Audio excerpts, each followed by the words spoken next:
When your world feels like it's on fire, how can you still feel joy and happiness? Such a relevant question I find these days. And I'm so excited and really looking forward to this conversation with Dr. Sherry Walling, my amazing guest today. She is a clinical psychologist, a podcaster, an acrobat or aerialist, an author, podcaster, so many things that you do, Sherry. And I'm so thrilled that you're going to be here with us today to really dive into this conversation that I think is so relevant right now. So thank you for joining me. My pleasure. Thanks so much for asking me, Laura. So, there is so much happening in the world these days, personally and on a global level, right? Yeah. We've had the pandemic. People are still kind of managing that in their businesses and personal lives. People have dealt with loss. They've struggled with their businesses. Some people have had to close businesses. You've lost family members. Now we have, you know, shootings and war and so many things happening that it kind of feels like how do you move forward? How can you still feel happiness? How can you still talk about your business and promote it when it kind of feels like other things are falling apart around us? Yeah, that is the question, right? And I think so many of us feel that sense of chaos and instability because of these big macro things that are happening in the world. And then, of course, many of us have, as you're pointing out, been touched by grief or loss or disruption in our own businesses in that sort of smaller version of our lives. And, quite simply, I think when the world feels really overwhelming, it is helpful to counterbalance that with what's controllable, what's accessible, what are the meaningful actions that you can take both for your well being and for the well being of your community. And so it helps to get really specific as a counterbalance to what feels like out of control chaos to identify a few things. What can you do that brings you joy? Playing music, coloring with your kids, going on a long walk, like these really simple things, but they do help to reset our emotion state. And then I think it's really helpful to think about what are the meaningful actions that I can take about these things that are happening that are causing such heartbreak and disruption. Is that giving money? Is that helping refugees resettle? Is it just promoting and talking about and using my sphere of influence in positive ways? Is it employing someone who is coming out of a war zone? Most of us as business owners have some, power, authority, finances that we can do one or two small things to be helpful. I think that makes the world a little bit of a better place. It also makes us feel better about how we're responding when it feels like we've lost control and lost the ability to be positive. Yeah, I think there's so much that we can't control in the Yeah. world. And so it's finding those things that we can. And I think that is really key. And you talked about something, you mentioned this to me before about like having hobbies, like that leaders need hobbies. And like I feel like that ties into that because if you only ever have this one thing, like it's finding the joy in a smaller, in a personal way, and a hobby could be a great way to do that. So can you chat a bit about that? I am such a huge fan of entrepreneurs having hobbies for a number of reasons. One is it's super good for our brains to neurologically diversify. So many of us in our entrepreneurial work, maybe we are using language a lot, maybe we're in front of a screen. There are certain skills that we really are doubling down on that are neurological pathways that we use heavily in our work. So, one of the best things that we can do for brain health over the duration of our life is to use different parts of our brain and make sure that all of our neuronal pathways are strong and healthy. So, if you spend a lot of time using language in your day job, having a hobby that's spatial, maybe dance, maybe woodworking, maybe, you're thinking about space and objects and orientation is a really nice way to round out the health of our brains. In addition, hobbies bring a lot of joy. Often they have an emotionally creative component, of course, depending on what it is. There's often a part of a community. Maybe we're on a volleyball team or a hockey team or something where we're interacting with other people, really just around an activity that is mutually delightful, that's joyful. And those are really important mental health supports, right? They bolster our sense of well being, of connection and joy. And they help us to be a little bit more resilient when the world is, feels, as we've been talking about, chaotic and unhappy. Yeah, I think it really ties it all kind of comes back to mental health and like what can you do to kind of acknowledge what's happening around you and find that space to still have joy in your life. I heard something, I guess some point last year, so maybe about 6 months ago, because I said I always feel like there's like the weight of the world, right? Like there's so much Mhm. happening and I just can't always feel like I can handle it. And somebody said to me, "Our hearts were not meant to hold the pain and grief of the world, but of Yeah. our village."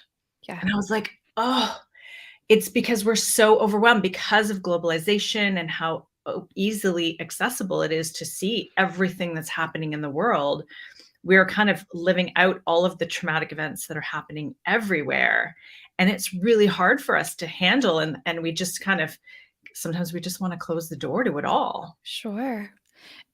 I think that's absolutely right and helpful to point that out because it helps us make sense of our own reaction. Because I think a lot of us feel like it's too much, like no more, and then we feel like, is there something wrong with me that I've reached the end of my compassion? Like, am I not a kind, helpful person that I'm like I cannot handle any more coverage of war atrocities? But I do think that you're right, and the person that you're quoting is right, in that our we have emotional and compassion capacity for a certain number of things, and then that capacity gets overwhelmed, and then we want to numb and we want to run away and we want to do things that maybe are not super great for our own mental health and can cause relationship fractures if we overutilize those strategies. So it is okay to enter in and to exit. It's okay to pay attention to the news and to be informed and aware of what's going on in the world without marinating in it, without living there. It's okay to know that there's pain and suffering in the world, be present to it, but also double down on things that are playful and delightful. We have to have the full range of capacity. And I think most of us in our adult lives feel like the serious stuff is more important. And I'm not sure that's true. And I'm not sure that's adaptive for our mental health over the long term. Yeah, I think the play and the fun, that's what I definitely have identified was sort of missing in the last couple of years and I'm like, "Okay, how do we find that? How do we bring back more of that joy?" And, we have, like, Friday night dance parties in our kitchen, and I was like, we weren't even doing those for a while. I was like, "Wait a minute, we have to bring back the dance parties in the Mhm. kitchen," and just those little moments of joy that could be through your work or through something else that you're doing. Yeah. So, I think creativity really comes into play in all of this. Would you say like the mental health and creativity and expressing yourself and coping with what's happening in your life and the world at large? Yeah, creativity is a cousin, a component of neurological flexibility, cognitive flexibility, the ability within our brains to imagine something that's not obviously literally three-dimensionally present and to create it, create a story around it, create an image around it. And it's a really nice representation of a healthy brain. And when depression sets in, when we're overwhelmed by grief, when the world becomes too heavy, that's one of the first things that we lose, right? We're so focused on what is and what feels immovable that we've sort of lost the capacity to dwell in possibility. And creativity is really a very active practice that helps, again, to protect our mental health, that helps to protect our brains, and is in a way this kind of defiance in light of painful, hard things. I like that. In defiance of it. That's that's amazing. If anybody's joining us and you have questions for Sherry, please do pop into the chat. We'll be able to see it and answer your questions related to this topic. Now, you just actually last week created a circus called Touching I did create Swords. a You circus. created a circus just to add to the things that you do. Yeah. You performed in this circus and you created it together, which I think just goes to this creativity, and it was through grief as a way to process that you created it. Can you just talk a little bit about it? I'm just so Yeah. fascinated by the fact that you actually created it and put it together and put it out into the world. And I would just love for you to share a little bit more. Yeah. So about 5 years ago, I kind of made this leap in my yoga practice. Well, I guess literally to doing aerial yoga, which then turned into aerial silks and flying trapeze and this whole like deep dive into the circus land. And it's been a hobby that's brought me a lot of joy. It's a lot of creativity. That was a hobby that I needed because I was also going through a deep amount of grief and loss in my personal life. So, I guess maybe 6 months ago, I had a conversation with one of my coaches, who's a woman named Lynn, and we discovered that both of us had lost brothers to suicide and fathers to illness in very tight time frames, within a couple years of each other. So, both of us were using our aerial practice, our circus practice, as a way to work through some pretty significant and deep grief. And we kind of just put out there this idea of like, what if we made a show about mental health? What if we used this practice to tell some of these stories that are not often spoken about? I mean, I think talking about death by suicide still carries a lot of complexity, and people aren't sure how to do that well. So, why not have a circus about it? So, I know a little bit of a bizarre idea, but I have to be honest, Laura, it was beautiful. It turned out really well. I wrote a script for the show based on a book that I have coming out in a couple of months, which talks about coping with loss and grief. And we pulled together artists from our community, each of whom had their own connection to the story and their own aerial apparatus. So we had a fire performer, we had a contortionist, we had people on the trapeze and the lyra and the silks, and we had acrobats. We just had this amazing troupe of beautiful, brokenhearted folks who came together to tell a story that was really based around my experience with my brother. Um, and it came off as something that I'm just so proud to have been part of. I know I saw some of the images and little snippets of videos, and it just looked so magical. And I love that it almost feels so unexpected to like, let's create a circus show based on by loss and Yeah. suicide. And I don't think people would often think about those two things going together, but it almost feels like why not? Like why not Yeah. bring the beauty and the art into the grief, because it's such a profound experience, and you can express it in everything, every fiber of your being through movement. I think that's one of the things that I am so aware of as a psychologist. I'm so aware of as an entrepreneur and the entrepreneurs that I work with is the need for us to regain movement as central to our lives. Whether you are a circus artist or have a Friday night dance party or whatever it is. So many of us, because of the nature of our internet connectivity, spend so much time still in front of screens. I do too. I'm not judging that. Like that's the bread and butter of my business is my ability to sit and talk with someone who's anywhere in the world thanks to, Zoom and technology. But we have been very disconnected from our bodies. And big emotion, whether it is grief or depression or joy, is stored in our bodies in this very physiological way. And so, working those parts of our lives through requires movement. And so, it's been so delightful to be able to tell that story and experience it myself through circus arts, which are, of course, very, very physical, emotional expression. But I think it's a message that I hope other entrepreneurs will attach to, whether it's circus or something else, but is the centrality of the need to confront hard things with movement, with our bodies, as part of the conversation. I love that. Would you say, like, so aside from movement, what are other ways for people to, you know, work through these things? Yeah, I think community is another part of it. It has meant so much for me to have connections with other people who have similar stories. Not because we sit around and talk about the sadness of our losses a lot, but because there's a shared understanding. And I think when you're in the undesirable club of heartbroken people, it's nice to not be there alone.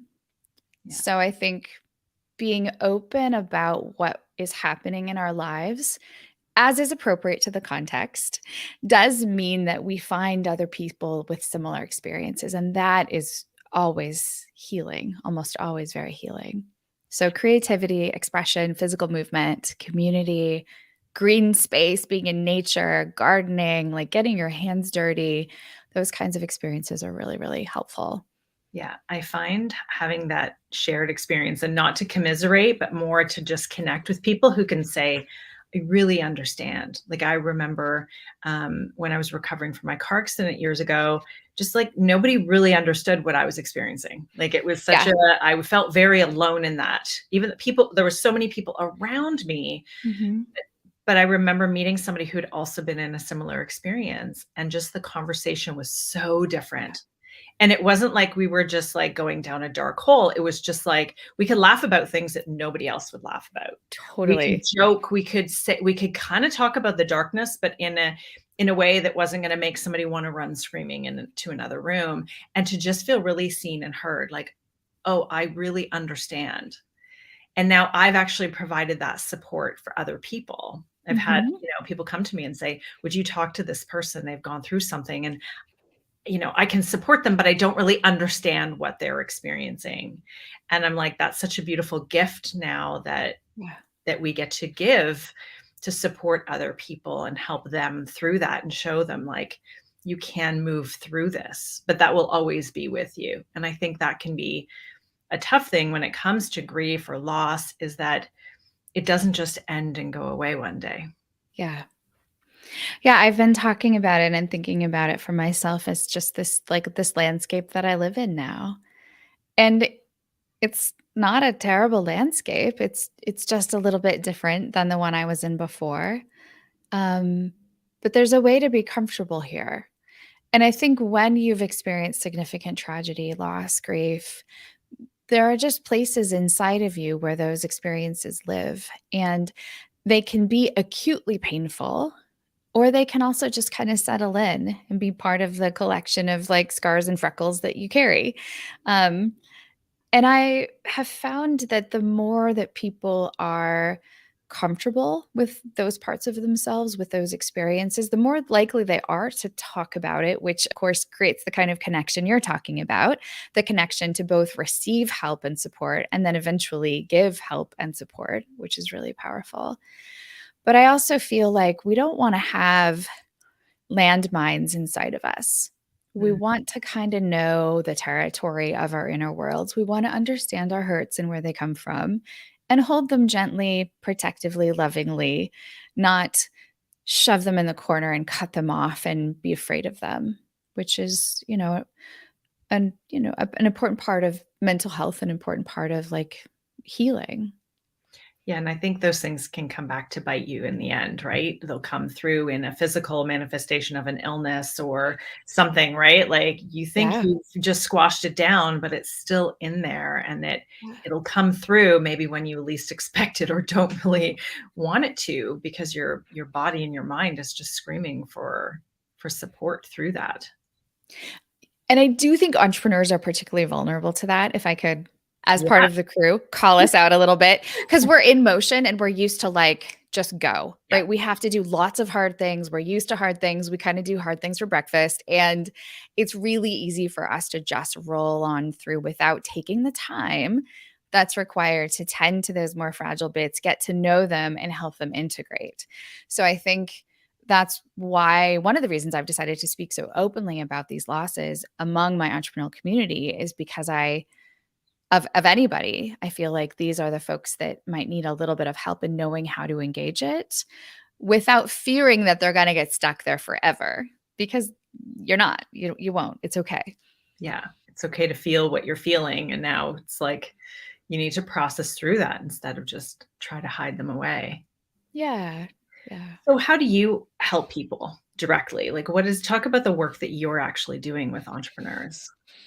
Yeah, my work falls into a couple of different buckets, but mostly I spend my time speaking one on one with entrepreneurs, founders, leaders. I really like that. I like doing the deep dive. So I've got a collection of folks who are running companies who, some of which I've worked with for a very long time, some of which I just come in and help with the sale of a business or a crisis or some kind of transition. So I kind of function as a highly trained therapist for entrepreneurs, although I don't call myself that. I call myself more of a consultant. And then I do a lot of other things like speaking about mental health and entrepreneurship, writing about mental health and entrepreneurship. I host a podcast called ZenFounder, which is all about mental health and entrepreneurship. So there's a lot of like information and education. Part of my mission is to just help high functioning, high performing folks have really meaningful, thoughtful conversations about mental health. It's not always a topic that's easy for us to talk about, but I want to make it a little easier. Yeah, and I think it's becoming a little bit easier. I don't know, Yeah. would you say? Like, I feel like so many people are talking about mental health and the importance of it and really taking care of yourself. Or do you have any thoughts on just wait, I know, okay, so well, we talked about creativity and movement, nature, community. Mhm. I think those are all beautiful things rather than just like, and I've been there where you just feel like you have to just push through and you're like, Yeah. I just have to keep sitting at my desk doing the things. And then it's actually the walk that when I get away, that's when the magic happens. That's when the insight comes. Yeah. I'm Yeah. also like a huge advocate for entrepreneurs and leaders being in therapy or working with a coach or someone who can help them see what maybe they don't see, right? Sort of call some bullshit on themselves, be able to Yeah. be self-reflective and to practice self-reflective capacity, which sometimes just requires another set of eyes. Yeah. I think I think that is important for most people. Like, Yep. almost feel like everybody should be in therapy to a degree, Yes. you know? It's been very helpful for me. And, Yeah, and it doesn't have to be forever, you don't have to, like, spend 3 hours a week laying on a couch talking about your mother for 15 years, like, that's totally not what it can look like, although sometimes that's helpful too if that's your deal, but depends on that relationship you had with your mom, right? yeah. Yeah, I think it's really, really learning who you are. Like, just even for myself in the work that I've done and the therapist or the coaches or the different people I've worked with Mhm. over the years, like the things I've learned about myself and like, oh, this is how I respond to things, or this is where I Yeah, go. And how can I show up differently when these things happen, or identifying what I need to do when certain things happen in my life. And it's so helpful. I feel like it's this self discovery. And if you're only ever in your own little like world, you're not going to be able to see what other people see. yeah, and and then there's this other thing, which is that we keep growing and changing, Yeah. which means that all of the things that we learned about ourselves 10 years ago are, like, no longer relevant now. Yeah. As Yeah. our family lives change, as our partnerships change, as our kids grow up, as we age, as we grow in our maturity and experience, like, who you are as a leader at 45 is really different than who you are as a leader at 30. And Yeah. so that's where I think the self-reflective process is it's always ongoing. As long as you're growing, there's always ways to continue to grow into who you are and how you see yourself. Absolutely. And I think it is good to have somebody to kind of call, as you said, call you out on things, and so that you can continue to learn and grow. And if we stop learning, or if we think, oh, I've mastered this and I'm good, like that's when you almost need to seek that next level of Yeah. understanding. Yeah. Yeah. It's a fascinating world. And I think our mental health is so important. I've often spoken about that. I was asked to give a talk to a group of orthopedic surgeons years ago, Mm. and at the hospital when I was recovering from my car accident. And I said, any of you could have put back together my broken body. I said, but how well I recovered had everything to do with this and the mental Yeah. health support that I got from everybody, and Yeah. it just goes to show our ability to heal in any way, shape, or form, physically, mentally, emotionally. It all requires us to have the support that we need with our mental Yeah. health.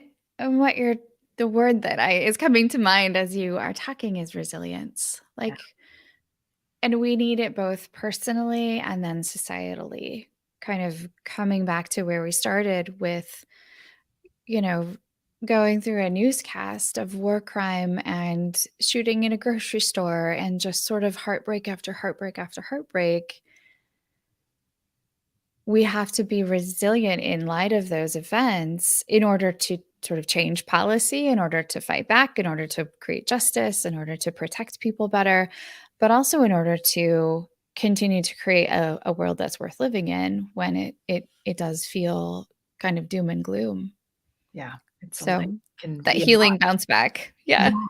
Yeah, I think resilience is key, and in some ways, I feel like entrepreneurs are kind of masters at resilience because Mhm. things are always changing, like, you're pivoting, you're doing this, like and you have to be really nimble Yeah. as an entrepreneur, and so I think we almost already have this built-in resilience for many of us. So now it's like, how do we leverage that when it comes to resilience around our mental health Yeah. and continuing to be able to support people? Because if we all just shut down, then we don't get to support people and help them in whatever they're doing, right? So Right. it's sort of like, well, if I stop doing this, then I'm not sharing my gift with the world, and then that's not helping them, and they're not able to, continue that ripple effect. Yeah. I do think we have to be thoughtful about resilience in entrepreneurs because it's one of those superpowers that has the shadow side of Mm. avoidance. So I think it's, again, just wrapping up or Yeah. coming back to other parts of our conversation, like it feels like um it's becomes easy for us to say, oh, we're resilient, we're adapting, we're flexible, we're adjusting, and not do the deeper work of, Mm. and also we're grieving, Yeah. and also we're sad, and also we're angry and outraged. So we don't get to be resilient as a way of bypassing the pain. We get to be resilient in measure to the hard things that we walk through. And I think in therapy, we often talk about in and through. You go in to the pain and through the pain. And that's the only way to build resilience. So don't confuse resilience with just keeping Jumping emotion. over the pain Right. or putting it in a box and on a shelf and hiding Yeah. it away. Yeah. That is very true. I love that. And I feel like that's such a beautiful way to wrap up this conversation. I would love for you to share, where can people find you? So I know you have a podcast, so let's share your podcast, and you've got your book as well as ready for pre-sale. So where can people find those? Yeah. So my podcast is called ZenFounder, ZEN founder, and that is at zenfounder.com, and then all of the places the podcasts live in the world. And my new book is called Touching Two Worlds, which is about this ability to live in joy and beauty and also grief and pain. And that is also, it's available for pre-sale. So it's on Amazon, and all major booksellers, both the big ones and the independent bookstores are, carry it for pre-sale. So that's good. And then I have another book, my first book, called The Entrepreneur's Guide to Keeping Your Shit Together, which Oh, yes, is I have that. sort of It's very good. a handy dandy guide to mental health for entrepreneurs. So might be relevant to some folks who are in this audience as well. Amazing. So we'll make sure to add the links to that in the comments afterwards. If anybody's interested in pre-ordering that book or getting your first book. I love that. I hope I can say that one day. My first book, when I write my second. I'm sure you Yeah. will. Oh, I'm sure. There's another one percolating up here. Yeah, I can see Definitely. it. I can see Yeah. it in your eyes. Yeah. Thank you so much, Sherry, for this amazing conversation. It's so important and so relevant for us to take care of our mental health. And I love the things that you shared, things that we need to do, move our bodies, get out in nature, be surrounded by community, connect with yourself, continually learn. I feel like I've left something out, but I feel like that probably sums it up fairly well. Thank you so much, Laura. Thanks for having me and for using your creative, amazing abilities to help people have thoughtful conversations about mental health and well-being. Absolutely. Awesome. Thanks again. Bye, everybody. Thanks for joining us.